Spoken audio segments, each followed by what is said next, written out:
izin saya hanya mau sedikit mengingatkan ya, karena tadi Pak Gobel ya maklum ini udah 9,5-10 tahun yang lalu ya. Jadi maklum tadi Pak Gobel sering mengatakan lupa atau tidak ingat ya. Jadi saya hanya mau mengingatkan, memang di saat Pak Gobel menjabat Mendak tidak ada impor gula oleh PPI. Ya. Yang ada adalah Pak Gobel meminta ke Menteri BUMN untuk menugaskan PPI. Ya, kemudian Menteri BUMN menugaskan PPI sesuai permohonan Pak Gobel agar kerjasama dengan BUMN Gula, yaitu PTPN dan RNI. Ya. Nah, setelah saya menggantikan Pak Gobel, ya, saya terima laporan Pak dari PT PPI yang melaporkan bahwa kerjasama tersebut dengan PTPN dan RNI sudah gagal, telah gagal. Ya. Dari 200.000 ton target kerjasama tersebut, yang dapat direalisasikan itu hanya 57.000 ton. Pak Tom Lembong, kemudian Pak Wisnu sebagai Direktur Perdagangan Luar Negeri. Dari keterangan saksi, dua orang saksi yang kami hadirkan sangat jelas ya, sangat mendukung pembuktian surat dakwaan. Pertama, Permendag 117 di masa Pak Tom Lembong itu sebetulnya secara esensi tidak berbeda dengan Permendag 527 2004 di masa Pak Rahmat Gobel menjabat. Tapi dalam pelaksanaannya di era Pak Tom Lembong ternyata banyak penyimpangan yang ditemukan, antara lain yaitu satu, banyak sekali persetujuan impor yang diberikan persetujuannya oleh terdakwa Tom Lembong ini tanpa melalui rapat koordinasi terbatas antar kementerian. Kemudian yang kedua, persetujuan impor tersebut tanpa didukung oleh rekomendasi dari kementerian terkait, dalam hal ini Kementerian Perindustrian. Kemudian di dalam persidangan juga tadi dijelaskan sangat jelas bahwa terkait stabilisasi harga dan pemenuhan stok, mekanisme importasi yang disyaratkan oleh peraturan perundang-undangan yaitu Permendag 117 maupun 527 yaitu hanya satu, yaitu importasi gula kristal putih, tidak melalui importasi yang lain. Dalam hal ini kan terdakwa Tom Lembong beralibi bahwa importasi GKM untuk dirubah menjadi GKP itu dimungkinkan. Padahal menurut Permendag yang dibuat sendiri oleh Pak Tom Lembong itu tidak dibenarkan. Sehingga menurut kami sangat jelas dua saksi hari ini sangat mendukung pembuktian surat dakwaan kami. Kemudian di Rakor 15 Juni 2015, 12 Mei di zaman Pak Rahmat Gobel juga kita mendengar bersama bahwa stok gula dalam negeri itu masih cukup memenuhi untuk sampai dengan 3 bulan bahkan sampai akhir tahun seperti itu. Kalau itu kan hak dari terdakwa, silakan dengan ahli. Yang jelas kami meyakini bahwa dua keterangan ahli ini, saksi ini sangat mendukung dengan surat pembuktian. Gitu. Terima kasih. Ya.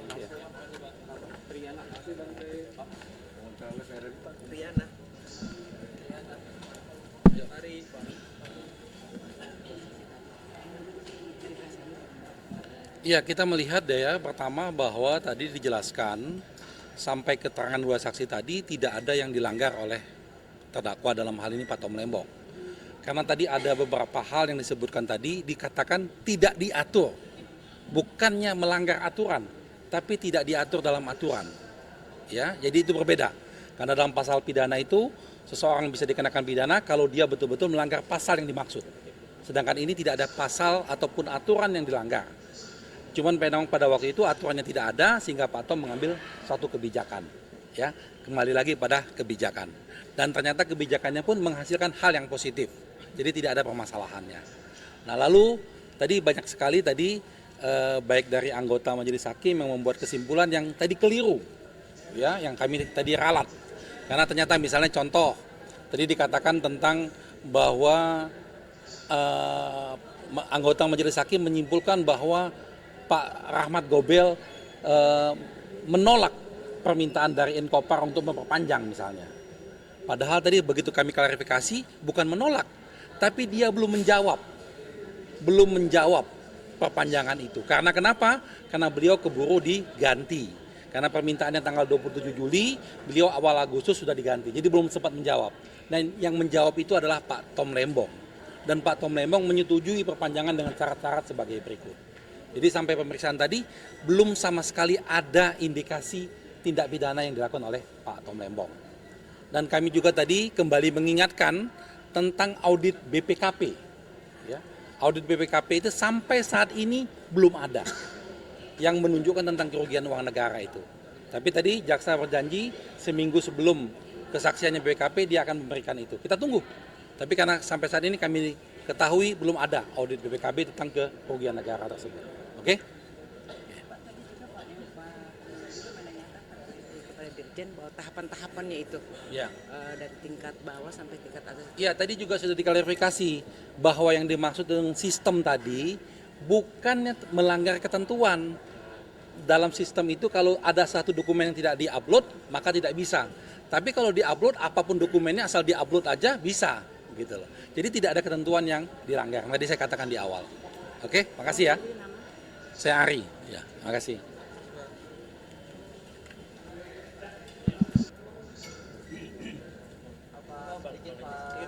Siang teman-teman semuanya. Ya, terima kasih kehadirannya hari ini.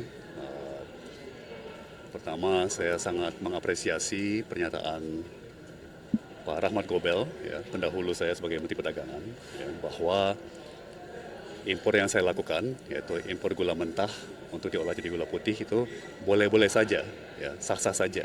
Ya. Tidak ada aturan yang melarang. Ya. Saya kan dituduh melanggar aturan dengan impor gula mentah, ya, bukan gula putih. Ya. Jadi tadi Pak Gobel sangat jelas, satu saksi dari Kemendag juga sangat jelas, tidak ada aturannya. Ya. Dan bahkan Pak Gobel bilang ya kalau memang ada kebutuhannya ya sah-sah saja untuk gula mentah diimpor, ya, kalau itu yang tersedia. Kemudian tadi saya tertarik, jaksa penuntut mengatakan ya kalau tidak ada aturannya, ya, itu berindikasi tindakan tidak layak. Meskipun tidak melanggar hukum. Ya, saya agak terheran-heran ya, karena setahu saya diadili di sidang atas dasar apakah saya melanggar hukum, melanggar aturan atau tidak, bukan atas dasar apakah tindakan saya layak atau tidak layak.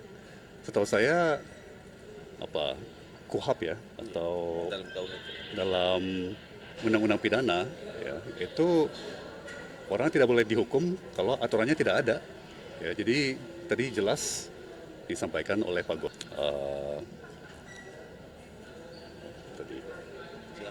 Oh ya, kalau ada yang mau ditanyakan mungkin. Pak Tom, berarti penegasan sejauh ini dari keterangan dua saksi tersebut, ini artinya Pak Tom menilai bahwa ini keterangan meringankan Anda? Menurut saya sih begitu. Saya kira sangat jelas ya bahwa semua dilakukan sesuai aturan, ya. Dan tadi juga kita perjelas bahwa pertama Rakor Menko Ekonomi bukan punya fungsi dan tanggung jawab untuk menentukan jumlah impor, ya. Itu adalah fungsi dan tugas Menteri Perdagangan. Meskipun demikian, dalam risalah Rakortas itu jelas dicantumkan, diperkirakan ya total gula yang akan perlu diimpor itu di kisaran 1,4 juta ton. Ya, itu sangat-sangat jelas tertera di dalam risalah Rakortas Menko Ekonomi di Desember 2015. Pak, ada mungkin tanggapan tadi salah satu saksi Pak Rahmat Gobel ditegur karena sering menjawab tidak tahu dan lupa. Tanggapan Anda? Saya kira sangat bisa dimaklumi ya, karena ini peristiwa 9,5 tahun yang lalu, ya 10 tahun yang lalu. Ya, jadi terus terang aja kami semua sudah kurang ingat ya. Jadi kita menjawabnya atas dasar dokumen, fakta dan data ya. Keterangannya itu membuat Anda menjadi meringankan atau memberatkan buat kubu Anda? Saya kira setahu saya dalam prosedur persidangannya, memang kalau seorang saksi itu tidak ingat atau tidak tahu, dia sebaiknya jawab tidak ingat atau tidak tahu. Ya, jadi jangan ngarang-ngarang. Ya. Jadi saya kira itu menunjukkan integritas Pak Gobel, ya, bahwa memang kalau tidak ingat ya tidak ingat, ya, jangan ngarang-ngarang gitu ya. Ada nggak keterangan Pak Gobel tadi yang menurut Mungkin yang lainnya. Pak, terkait surat ke Infopar di tahun 2015 ya gitu kan di zaman Pak Gobel itu udah ada surat dilayangkan gitu ya. Mungkin Pak Tom bisa jelaskan.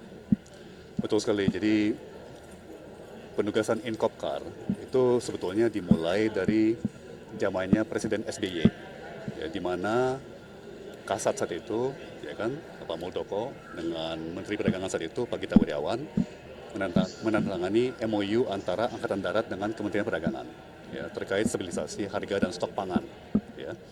Nah, itu ditindaklanjuti zamannya Pak Rahmat Gobel, di mana ada penugasan kepada Inkopkar, ya, Unit Koperasi Kartika, koperasinya Angkatan Darat, yang bekerja sama dengan pabrik gula rafinasi, ya, industri gula rafinasi swasta, ya, untuk operasi pasar.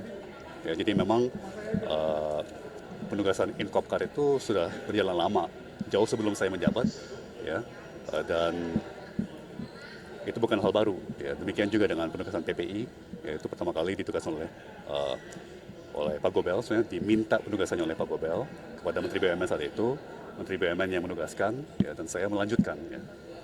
Pak, tadi Bapak sebut ada beberapa pernyataan. Beberapa hal balik lagi mungkin karena waktunya yang berjalan sudah lama ya, 10 tahun. Jadi misalnya tadi Pak Gobel sedikit keliru ya soal dicecer sama jaksa, bilang BUMN sebenarnya dalam hal ini PPI ya, PPI itu boleh impor gula. Ya. Menurut aturan yang berlaku saat itu, yaitu Kepmen Perindak 527 tahun 2004, PT PPI itu tidak memenuhi syarat-syarat untuk diberikan status sebagai importir terdaftar namanya. Ya, jadi maklum, ya memang juga sebetulnya bukan ranah menteri untuk hafal semua pasal-pasal seperti itu ya. Ini udah 10 tahun yang lalu, tapi tadi pada peluang yang diberikan, saya mengklarifikasi hal itu ya. Jadi ini kan ex-Mendak Rahmat Gobel sudah dihadirkan persidangan. Nah ini sebelum juga nama Pak Gita juga disebut. Nah ini harapannya ex-Mendak lainnya bisa dihadirkan nggak sih Pak, buat perkara ini semakin terang? Ya kita lihat perkembangannya nanti ya. Gimana jaksa? Ya, tergantung jaksa penuntut. Ya. Terima kasih ya.